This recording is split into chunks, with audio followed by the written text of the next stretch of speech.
everyone, it's Christine, the Mighty Murphin Fashion Ranger, and I'm going to do a sort of beginning of the third trimester update-ish, because I'm almost 31 weeks pregnant, so I'm a few weeks into the last trimester. I just heard my husband yell, so he must be watching sports. Oh, I think the Yankees are playing. So that makes complete sense, because he told me that earlier. So if you hear any sort of yelling in the background, he's downstairs of me, but he can be very loud, especially when it's sports related. So anyway, if you're new to my channel, I can't even talk. If you're new to my channel, welcome. Hello. It's nice to have you here. Make sure you subscribe before you leave. If you're not new and you just haven't turned on that notification bell because you can't fully commit, just turn it on. It might be nice to know every time I upload a video, because there should be more coming, I think. I have some planned, some not. Anyway, and leave me some thumbs up if you like this video. I'm just rambling now. And some comments if you have any suggestions or questions or anything related to plus size fashion or maternity fashion or just pregnancy life in general. So where do I start? Okay, so in my first trimester, I gained about 5 pounds, which I was like, this is good, not doing too bad. Second trimester, I gained like 15. So, of course, my doctor was like, you want to try to not gain too much more weight because you were already overweight to begin with. So I really only want you to gain like 25 or 30 total. Yeah, I'm trying, but it is just not working out. And I know I've talked to other people, and other people have told me they gained like 40 or 50 pounds regardless of what weight they started at. So, I mean, I'm doing my best. It's not like I'm eating junk food all the time. I was having like a soda, like a glass or two of caffeine-free soda with dinner. I have cut that out and just cut it back to water.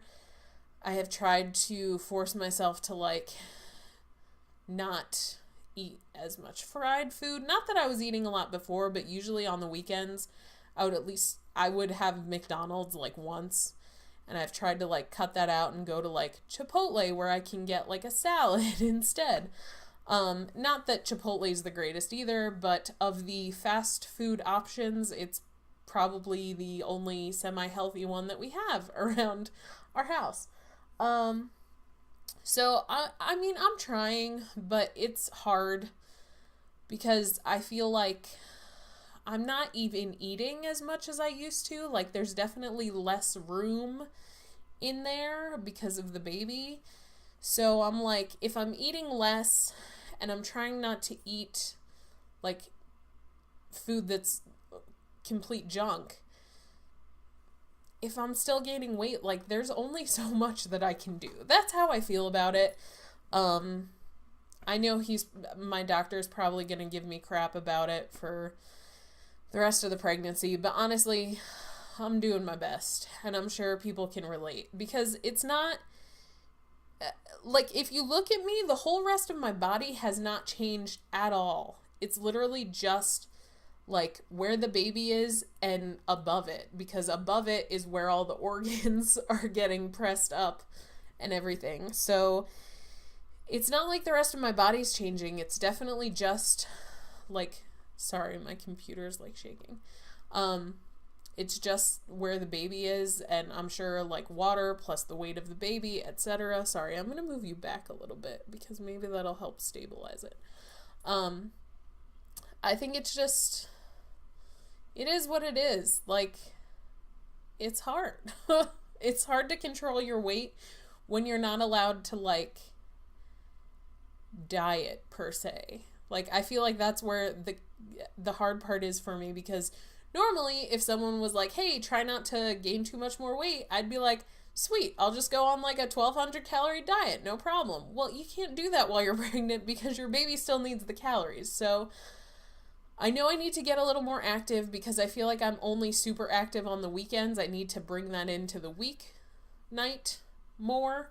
The problem is, like, lately we've been super, super busy with, like, baby classes and doctor's appointments, and I wanted to talk about how I started going to the chiropractor. Like, there's so much stuff going on, and then the days that there's stuff not going on, I need to do stuff like laundry and cleaning, like, washing the dishes. Like, I still need to function as a regular human, even though I'm pregnant, and then there are days where I just want to come home and sleep. So, if you can relate, let me know, because it's hard. Like I mentioned, I did start going to the chiropractor. I would say it was about a week and a half ago. I started getting, like, low back pain that I'm assuming was, like, around my sciatic nerve. Because actually it was like 2 nights in a row that I could barely sleep because I just kept getting this, like, shooting pain down the back of my left leg. And I just could not get comfortable. Anytime I would, like, try to shift and get into a comfortable position, it just was not working. I was getting very little sleep those couple of days. So I was like, you know what? I have to go to the chiropractor. I don't want to deal with this for the next however many months. Maybe he can help me. So I'm going to try to insert a picture somewhere. He has this cool machine that, like, rolls up your back and it tells you, like, exactly where your tension and everything is. And it was literally exactly where I told him it was. So if I can insert a picture, I'll try to do that. I might forget. That's quite possible. But I'll try to do it, like, here somewhere. But it has helped a lot. I've gone, I think, 3 times in the last week and a half. I went twice the first week, and then so far once this week because he was closed the rest of the week. But he suggested coming back once a week until I give birth, because he said, you know, like, your body's going to continue to change, especially with the baby, like, gaining more weight. It's going to put more stress on your back. And he said that it completely made sense to him where I said it was hurting me, because that spot in my lower back is where the ligaments from my uterus connect to my spine. So he's like, this is completely normal. And something that my parents asked me, because I feel like I haven't really told a lot of people that I went to the chiropractor. It just hasn't really come up. Not that I'm, like, not telling people. But they were like, does he have a table that you can lay on? Because that was, like, their big concern. They're like, are you laying on your stomach while he's working on you? But he has a table that, there's an area for, like, your shoulders, and then there's a part in the middle where it's only attached at the top, and it kind of, like, if you put pressure on it, it goes down, and that's, like, where your pregnant belly would be, the part where it goes down. So it's not pushing on your belly at all, but you can still lay flat, so he can work on you and stuff. So that's really cool, because I didn't know that was a thing. And he told me in the past year he's had, like, the most pregnant people he's ever had in his career. And I think he said he's been doing it, like, 25 or 30 years or something. So it's pretty awesome. If you've been having back pain, I highly recommend going to the chiropractor, because it feels so much better now. Like, it's definitely not perfect. I still get, like, achy occasionally throughout the day, but it's not to the point where it was, where I was getting shooting pains down my leg and couldn't sleep, because that was awful. Another thing I wanted to talk about, sorry, I need to drink some water because I'm getting a little parched. Another thing I wanted to talk about was I did my glucose test, and contrary to what people would have you believe, just because you are overweight absolutely does not mean that you will have gestational diabetes, because Guess who doesn't have gestational diabetes? I was a little bit worried about it, only because a cousin of my husband's had it with her last pregnancy that she had, and her doctor told her that if you have a parent who has type 2 diabetes, then you are more likely to get gestational diabetes. My mom does have type 2 diabetes. She was diagnosed, I want to say maybe like 5-6 years ago, maybe a little bit longer than that. It's not like, she hasn't had it for a long time. It's like newer-ish diagnosis-wise, but she just takes like a pill a day and it's controlled. And she told me this weekend she's trying to work to like eat better and exercise more so she can get off of that eventually, because hers isn't so bad that it can't be reversed, and that's what she ideally wants to do so she doesn't have to take that medication anymore, which I get 100%. Taking medication every day sucks. So that, and my mom had gestational diabetes with my sister and with me. So she was like, I think there's a chance that you might get it. And the only conflicting information I saw was that when I first got pregnant, because it was something I was thinking about, obviously, like, I hope I don't end up with gestational diabetes, because then they say later in life you're probably going to get type 2 diabetes.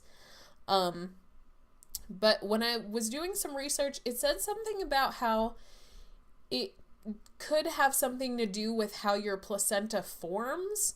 So it's not necessarily based on like you or how you were before pregnancy. It could just be the way that your placenta forms means that you get it, which sucks. Because before I got pregnant, my non-fasting blood sugar for me would be like in the 70s, which is, I think, anything below, is it anything below 60 or anything below 69? Something like that is considered like hypoglycemic. So I've always been on the lower end of the like blood sugar spectrum. So I was like, great, I hope I don't go to the other extreme and it gets bad. But it wasn't, and the drink actually wasn't that bad. I had the fruit punch flavor. And it just kind of tasted like powdered Kool-Aid that somebody didn't mix with enough water. It wasn't too terrible, especially like the first couple sips of it. I was like, hey, this actually isn't bad. But once you actually get towards the end of it, you're like, okay, this is very sugary and kind of gross at that point. But anyway, so I did the glucose test. I think I read that anything over 140, they usually send you for the 3-hour test, which that was something I wanted to avoid because I know people that have had to do it, and it's supposed to be like super terrible, and I didn't want to have to do that. So thankfully, mine was a 109, so definitely didn't have to get sent for the 3-hour test. Don't have gestational diabetes. Yay.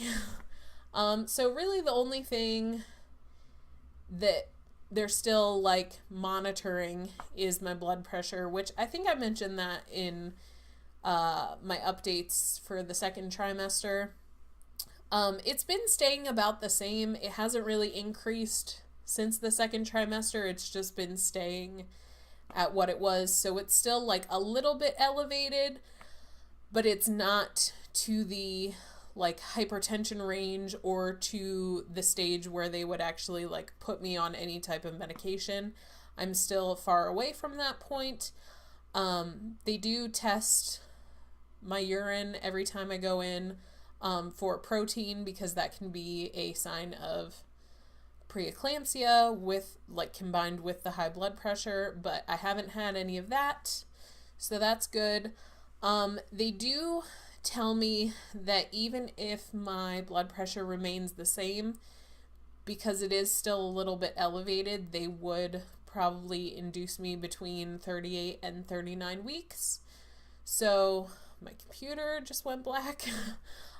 So it sounds like we are looking at more like beginning of December-ish for the baby. So I'm running around trying to get things done because especially if he comes a little bit early, we need to have everything that we need ready. So that's pretty much all that's going on with me so far in the third trimester. I'll probably try to do another one of these prior to giving birth, and then we'll see what happens after that. We also have gone to a few baby classes. We went to one a couple weeks ago. It was just called infant care, so they showed you how to like bathe a baby, diaper a baby. They talked about like their different phases, the stages of like getting hungry, like all your basic kind of knowledge, which, I mean, it was a little helpful. Like I did learn some stuff I didn't know, but obviously I know that it's going to be completely different when the baby's actually here and I have to do all of this myself or with my husband. Thankfully he has a younger sister and then our two nieces, so he is like well versed on changing diapers and all of that kind of stuff that you need to know in the beginning. So that's going to be a great help to me. Why is my computer shaking? I don't know why that's happening so much. I don't know. Anyway, and then last night I went to a breastfeeding class, which was informative. And then I think next week we have our infant CPR and safety class. So I feel like that's kind of the most important one that I'm looking forward to, because I feel like that's information that I will definitely need in case of like an emergency situation where you need to act fast. So that's pretty much it. I did have my baby shower this past weekend, so I don't know if I'll post this after I post the baby shower footage or before, but if it's before, go look at that video. If I haven't posted it yet, it's coming soon. I'll probably post it before, so you'll probably have already seen it. But we did get some things that we needed, like a rock and play, which I've been told is like great when you have a baby. Some stuff like that. There's still a bunch of stuff that we need, like a car seat and a stroller. I made a whole list of things that we still need. So I think this weekend we're going to hit up some like consignment sales and that kind of stuff to see if we can get any of those. And then we did get some gift cards and stuff for the shower, so we'll use those as well. So I hope you enjoyed this video. I just realized I said so probably like 8 million times in this video, and I apologize. But that's it for this video, and I will see you guys next time.